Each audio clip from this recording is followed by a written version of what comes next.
good morning, and welcome to another live edition of Wealth Building Wednesday, brought to you by TRHT Selma. TRHT Selma is a collaboration between two nonprofit organizations based right here in the historic city of Selma, the Selma Center for Nonviolence and the Black Belt Community Foundation.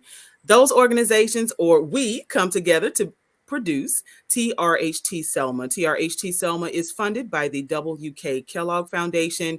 And as a part of what TRHT Selma does with promoting truth, racial healing, and transformation in and around our community, we produce this weekly broadcast called Wealth Building Wednesday. Why wealth? Because there's a tremendous wealth gap.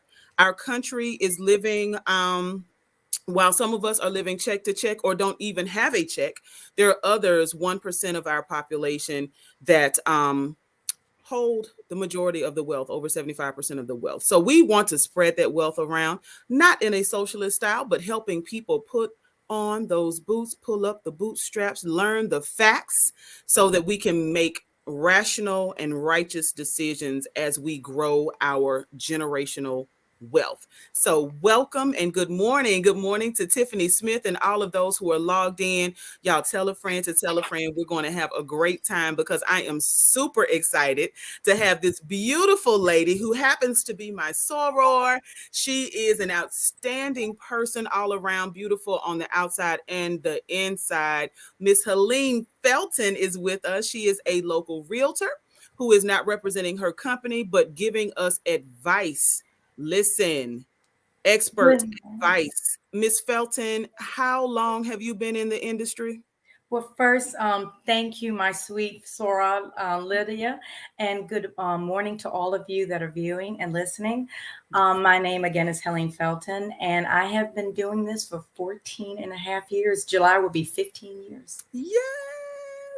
Well, congratulations on such a successful career in real estate. And so 15 years means there's a lot of experience that is going to be shared in this conversation. So if you are not new to Wealth Building Wednesday in 2022, listen, that rhymed, we have been exploring opportunities and information related to small businesses and entrepreneurship. This episode is just like that. And so we're focusing on real estate from the perspective of small businesses and the opportunities to invest in real estate. So if you are a small business owner, if you know a small business owner, which includes nonprofit organizations, click on this video and share it with them because we are getting ready to have an absolutely amazing conversation with Mrs. Felton. So we have lots to get to. Wanted to ask you first about small businesses and if there are situations when small business owners may want to consider leasing instead of purchasing a property. I know that we have definitely seen a lot of property acquisition over the last year or so with even with people suffering during the pandemic, there have been a lot of new businesses established, right? So when we're establishing a business and we're considering whether we want to position ourselves as a person who is entering into a lease agreement or a purchase, are there situations where leasing just makes more sense? Yes. Good morning again. Just think, as we had discussed a little earlier, if you're starting a brand new business and you don't know where you are going, it would be not advantageous for you to just buy, because do you know, would that business be successful? And then you're stuck with this building that you may not be able to move right away. Also, if you're buying the building, you have to have capital, you have to have money, you have to have something to put down. You just can't walk into a bank and say, hey, I just want to buy this and I'm a new business. And also, too, buying a business compared to buying a home, you may have a 30-year mortgage with a home, but you may only have 10 years to buy that building. And that may be a $200,000 building, 300,000, 80. You don't know, until you delve into it deeper. But with leasing, at least you can, say I can put a certain amount down. I can pay for it monthly. You can negotiate how long it's going to be. And if the business just isn't going to work, you can walk away a little bit better from leasing, in that amount of time. Now, God forbid if you got a long-term lease, which I sincerely would not suggest, Okay. because if you're starting a new business, you don't want to jump in all the way and not knowing where you're going to go. And so the lease, you have a chance to, you don't have to put as much capital into leasing as you would have to be into a building, because that building is going to be yours if you make it or if you break it. You're going to have to own that building. But at least with a lease, you can kind of say, okay, I'm going to try it, see how far I can go. But as discussed, what if you go into a building, you're going to have to totally renovate it. You're going to Mm-hmm. have to make changes to it. And then guess what? You can't, unless it's like operating, like restaurant tables or whatever, you can take that back with you. But Right. like I said, if you made beautiful lights or whatever, and you really changed it to where if you pull it, you're going to cause damage to the property. And of course, you cause damage to the property, that owner is going to make you pay for that. And then, of Right. course, if you want to get out the lease, you're breaking a lease. And if you've only been in there 3.5 years, you may have to pay that last year and a half if you're in there or not. But Wow. yeah, so you have so much to consider. I always tell people, take a notebook and you write the good and the bad, the pros and the cons. How would this be beneficial to me? And then also too, you can't walk in there and thinking you have, if you don't have any money, meaning you have expenses even with your employees and everything. Always remember, with business, you're always the last one to get paid. And so, Mhm. and guess what? If you get paid at all. Right. So, but guess what? That gas bill has to be paid, light bill has to be paid, water bill has to be paid. The people working there have to be paid. And then do you have enough capital set aside for that rainy days? And I'm gonna tell you, COVID has destroyed a lot of businesses to non-existent. They're not even in business. So guess what? You may still have a lease to pay, or a commercial mortgage to pay, and now Wow. you're no longer in business. What do you do? And those SBA loans only helped, but so much.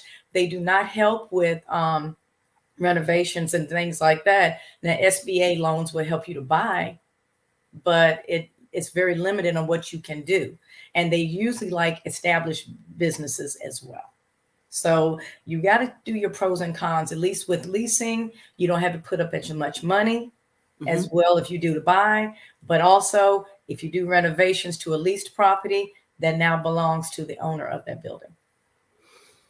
Lots of things to think about. But as you said, if you're a brand new business, to maybe try to know how well you're going to do, like give Yes. yourself a couple of years before Yes. investing in real estate. But yeah, that's the ideal situation. But to each his own. Do your Right. list. Follow Mrs. Felton's advice. Do your list, your pros and your cons, to figure out which approach is going to be best, because you don't want to create a situation, oh my goodness, where you're in this long-term lease. And that's a term that you use. So for some folks, how do we gauge whether it's a long-term or a short-term lease when it comes to commercial leasing?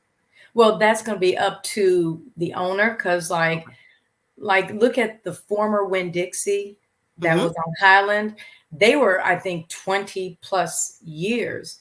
And when it Right. came when it came time, they said, hey, we can build.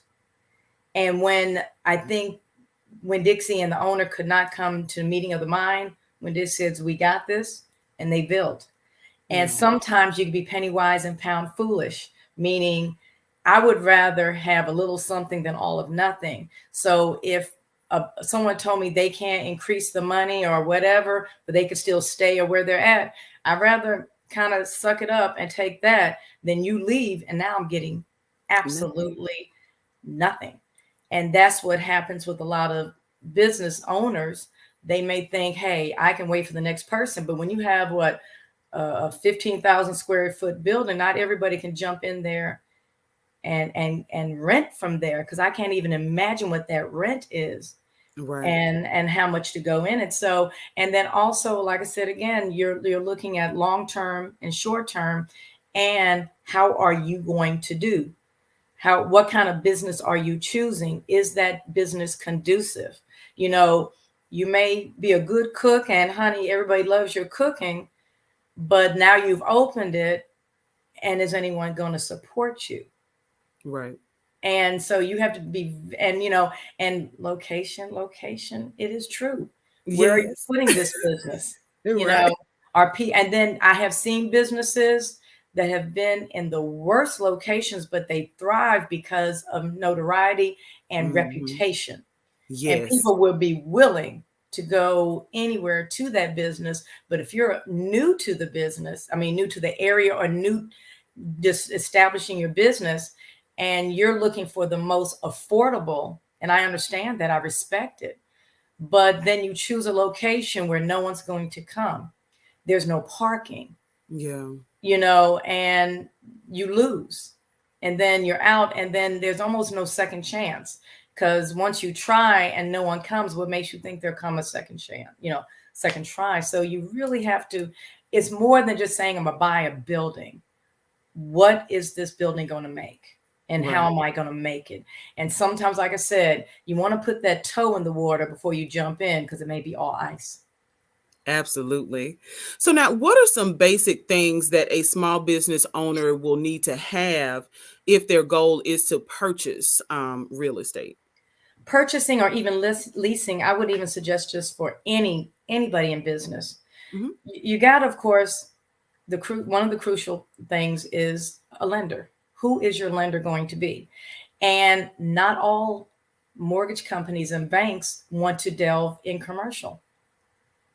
Not all of Hmm. them.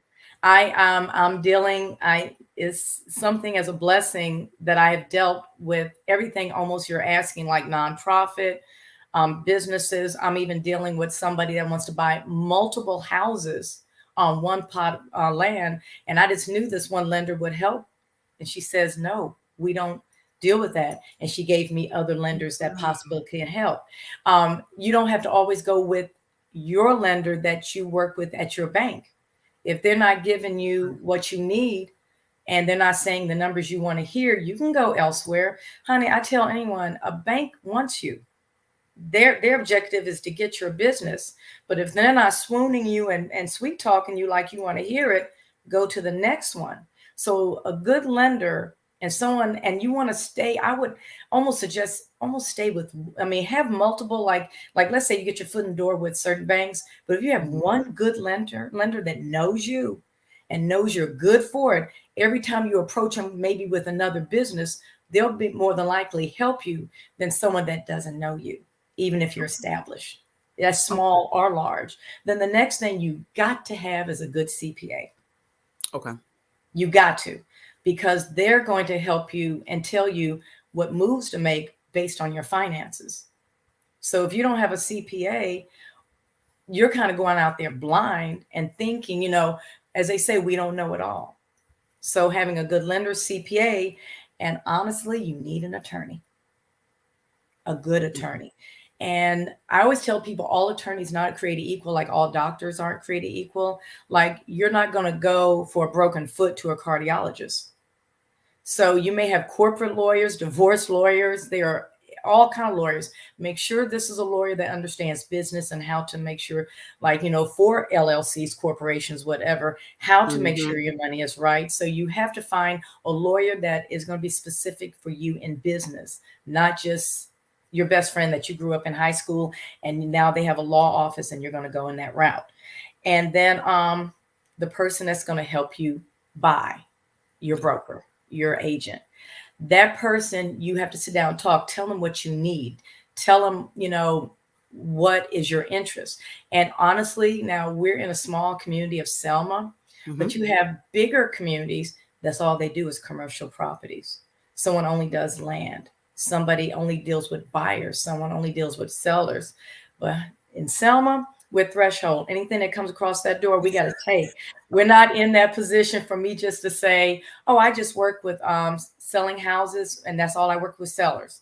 I just work with buyers. I just work with commercial. Now, the bigger land brokers or agents, you Hmm. have some people that just work strictly in this area. They don't touch buildings, houses, or commercial. They do work with land and land Okay. only.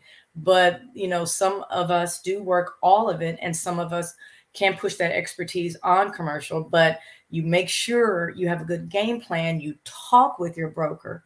Like I said, if it's a restaurant, you got to make sure, hey, we got to talk about a restaurant. But if it's clothing, we got to make sure we situate you for clothing. All businesses may not fit in a place, and that's why communication is key. Listen, and throughout the responses that you've given, I keep hearing this recurring theme of do your research, Yes, right? So right. that when you're identifying the lender, the CPA, the attorney, even the broker or Yes, realtor that you're working with, that you know what you want, right? right.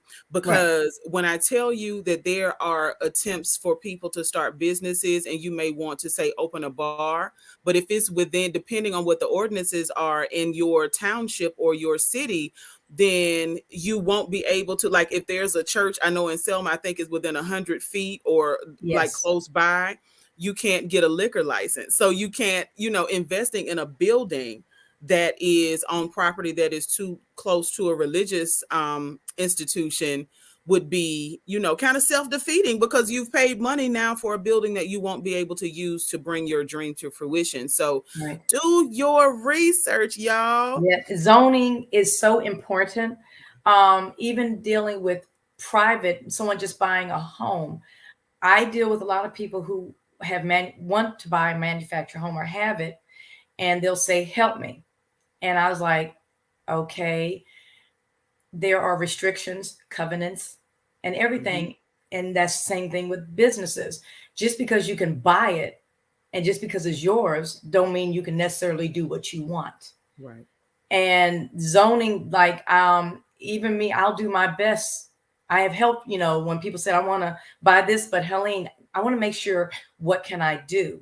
And you can call to your city, call Hmm. city hall and Hmm. say, what is the zoning for this area? And there's no, I don't care, like I tell people, just because you can, should you, meaning just because it's $10,000 for that land, you're thinking you're getting the deal of the century. Now you bought it, but then you bought it and you can't do anything with it. Right. You need to know everything, because sometimes they get that money, they get that desire, they run. I found the building, I found this, I'm ready to jump in it. Now you've done all that, but now you found out like you said, I've seen a business in this community where they bought it, they wanted to open a restaurant, they wanted to have cocktails, liquor, Hmm. whatever, and a church shut it down. And Yep. these people had started already the renovations. They even had the commercial equipment in there for the kitchen. I Mm. mean, I was devastated for them. But then they did not do their homework. Yeah. And then who sold them the building? Not necessarily. Now, I'm going to tell you, Alabama is a buyer beware state. It Um, is. Caveat emptor. We don't have to, the seller does not have to prove anything to you. I tell Hmm. buyers of anything, do your research again. Like as a realtor, honey, my goal is to make that property look good. I don't care if it's a pawn shop to the left. I don't care if it's cows to the right. I don't care if it's a dumpster to a big dump, site. That's not my problem. I'm supposed to make that building look good. And I Right. will angle, go around, do a Spider-Man, do a stretch Armstrong to my body and corners, and make that building look good. Now, I always tell people it's up to you to drive by. It's up to you Hmm. to go at 3 o'clock in the morning on a Saturday morning, go at 8 o'clock in the evening on a Friday. Because I always tell anyone, when I show a property, usually the sky's open, the cherubs are singing, and the heavenly choir is singing hallelujah. It's such a pretty day. But then we may leave, and I don't know what, I don't live in those areas and I don't work in those areas. So I do tell anybody I work with, Sunday afternoon, Monday morning, make sure it's conducive for you. Yes. but we live in a buyer. Florida is a seller beware state, but Mhm. Alabama is a buyer, and it's up to you to find out if a property or an area is good or bad for you. So do your research. Mrs. Felton is recommending doing drive-bys all times of day and night. And I totally concur with that. Listen, whether it's for commercial or for if you're looking to buy a home for your family, Right. drive through that neighborhood at Friday, Friday 2 o'clock, or Saturday morning 2 o'clock to see what's going on in Right. that community. So now, what are some reasons, or are there any reasons that a small business owner, say I have a sole proprietorship, Right. and I'm looking to purchase real estate, is there a reason, or should I transition to something like an LLC or corporation or some sort of corporation? Okay. If I may, I like to use my father as an example. Okay. My dad ran businesses here for, oh my God, from the 70s until he passed Yeah. in 2001. What he did was a sole proprietorship. And guess Okay. what? It worked for him. Okay. But in this day and age, would it work? And I want to say no. But of course, this is my opinion. Of course, anything I say, please research it and check. The reason is I have learned because, we do what our families did or what someone previously did, and we follow in their footsteps. And I'm no different. So, how my daddy ran business, I ran business like him. Okay. And I'm not saying he ran business wrong because he was very successful, but I should have made changes. And I finally did, but I should have did it a long time ago. And I learned that when I did apply for SBA loans, because Okay. all my businesses were falling under my social security number. And I have three Wonderful. businesses. Yeah. So my laundromat was under my social. My rental property was under my social. Even though I filed Schedule C's, did all my due diligence, I was correct Mm-hmm. even as a real estate agent. It was under my social. So when SBA was viewing me, everything kept popping up under my social and I kept hitting brick walls. They would only almost recognize only one business. Mm. And then I had to work so hard to prove I wasn't doing anything wrong. I actually had businesses, and I proved that by my tax filing. Okay. So now I have turned over all my businesses, including myself as a realtor, to LLCs. And Okay. how that helps is, let's say if you made $100,000 a year Mm-hmm. and you profited, you paid all everything you pay, and you still maybe are worth 60,000. Mm-hmm. You're going to be taxed on that 60. So let's say if you LLC that 100, that you everything flows through that, and you show you only make 30,000, Mm-hmm. you're only going to be taxed on that 30,000, and they're Mm. not going to double tax you. So the LLC is paying me. Okay. My LLCs pay me. And so I can leave all the rest of the money sitting there, and let it work for the businesses instead of me saying, because in essence, I'm not really making 100,000. I'm not really, but boy, they'll tax that money to death. Mm-hmm. But once you kind of LLC it, and also too, you're taking a lot of liability off you. So let's say, God forbid, Lydia, you have a business, you open it, and someone gets hurt. They're going to Mm-hmm. sue Lydia. Mm-hmm. But if Lydia LLCs and that business is ran through the LLC, they sue Right. the business. Right. So you're trying to take as much off of you as you can. But of course, it's yours. And of course, if you have others within that LLC, you have to work together and meeting of the minds. But I was a sole proprietor, and now I am an LLC, and all my businesses are LLC. But don't think that just because you're an LLC that you automatically, boom, I can start buying stuff and that now I Okay. got this LLC, I'm ready to go. No, no, no. That LLC has to have, like, you have a Duns and Bradstreet Yes. number. Mm-hmm. You're gonna laugh. I didn't know my laundromat had one forever, but no, this is even funnier. It was in my mama's name. Oh wow. It was the Brad. My mama, Rosa E. Towns, had a Brad. Just All right. it Look. was funny. And I was like, my mama didn't even know she all that. And then, but what I had to do, I had to go to Dunn's. I had to prove my LLC. I had to go back to Yes. 2005 and prove that I was the true, even though my mother and I co-owned it, but I was the true one running it. I had to go Yes. back to 2005, and thank goodness I keep good records. I pulled up everything, and Dunn changed it from Rosa E. Towns to 80 East Washer. Okay. And also your LLC has to have a good how can I say it, Credit score. standing. Yes, it Uh-huh. has to. And so don't, like I said again, don't think you're going to, well, I got this LLC, I want to buy this $200,000 building. No, that business has to build like you have to build. But now, honestly, they will work with you as well as the business. And I'll be honest, since my laundromat has been really in business since 1987, Hmm. but it has established so well, I can get loans with that laundromat. Now, I'm going to tell you, it's harder to get loans with rental properties.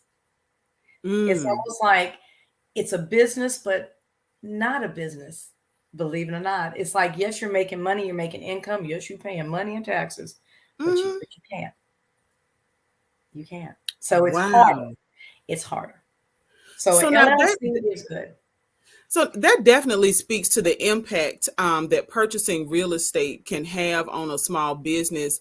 But now, what about, because and you just said a dirty word, a three-letter word, taxing. Look, Yes, I know. look. So, Sorry. what would the tax liability be for, say, like a for-profit business that purchases a building versus like a nonprofit? Do You're still nonprofits pay? responsible. You're still Okay, responsible. okay, A nonprofit, it's you do have exemptions. You have a okay, lot of exemptions as a nonprofit. But if it's for profit, you still have to pay taxes on that building. You still have to pay, anything. I mean, it runs through your LLC is paying it, not Helene's paying those property okay, tax. Like now that I run everything through my LLC, 80 East Washer pays for the taxes. 80 East Washer pays for all liabilities. 80 East Washer pays for the insurance. 80 East Washer, but 80 East Washer pays Helene. okay, So Helene is no longer paying all that stuff for 80 East Washer. 80 East Washer is responsible for its own taxes, its own liabilities, but it pays Helene. Now Helene pays from that, but okay. I'm not responsible. I let all my LLCs pay for what they need to pay for, but nonprofits, they are exempt from so many things. But be careful, you have to keep good records. Because when Keep you good start, records you got and do to, your research. you got to, because Yeah. just think you're saying I'm a nonprofit, but you got all this stuff. They're going to wonder, how are you a nonprofit, but you Right. got that Lamborghini outside? Hello. Look. You got a whole bunch of things. How are you a nonprofit? What is your nonprofit doing? Like you're doing things for people, and you can Yeah. show it, you can prove it. When I did, I'll admit I got a loan SBA for my laundromat. If they Hmm. showed up today, I can take them and show them everything in that laundromat: plumbing, electric, machines. You better back your words up, because taking money and not showing what you're doing with it, and then you're saying you're a nonprofit, then where's the money going? What are you putting the money toward? And that's the same thing with the building. That building has to be used for what you're saying it's going to be used for. Not, and if you are making money, then you still got to show, is that money going back to what you're doing for that nonprofit? Not Okay. that, well, I got extra space and let me go ahead and open up a such and such a thing and blah blah blah. No, you bought that building solely for that nonprofit. You can't now go open up a laundromat on the side and say whatever. No, but then if you are opening up, you better be letting people wash for free, because that's part of your Okay. nonprofit. You're helping the homeless or Right. whatever. You cannot be lining your pockets just because you're saying it's a nonprofit. Listen here, do your research, because the IRS and all of these agencies that we can use to apply for, they will do theirs. Even if we don't do ours, they will do theirs. They So will check. They're I like am, Santa Claus. They check their list. yes. Being naughty and nice and checking it twice. So yes, Yes. you better stay on it, because it's so people want to jump into nonprofits so quickly because Hmm. they're thinking, I got this. Hmm. But do you really have this? Yeah. Well, I am super excited. I know we did not get to all the questions, but we have had 30 minutes of amazing conversation. And that just Thank you. simply means that you are going to have to come back and see us on I don't Wealth mind. Building Wednesday. Yes, you have been tuned in and watching Wealth Building Wednesday, and this is so exciting because I am proud to welcome Mrs. Helene Felton to Thank you. the Wealth Building Wednesday family. She's a realtor. Again, her commentary was not a reflection of her company, but of her 15 years of experience as a real estate agent and realtor in the Selma, Alabama community and surrounding areas. Yeah. She's not limited to Selma. She can sell anywhere in Alabama. So we are super excited to have her as a part of our family, and we definitely will be inviting her in. Quite often, actually, because real estate is actually one of those questions, one of those areas that folks constantly have questions about. So we are excited to have you be a part of the conversation. So thank you so much for being Thank here. you. Thank you all for tuning in. And until next Wednesday, listen, it's a beautiful day outside. Get outside and start building that wealth, please. Thank you.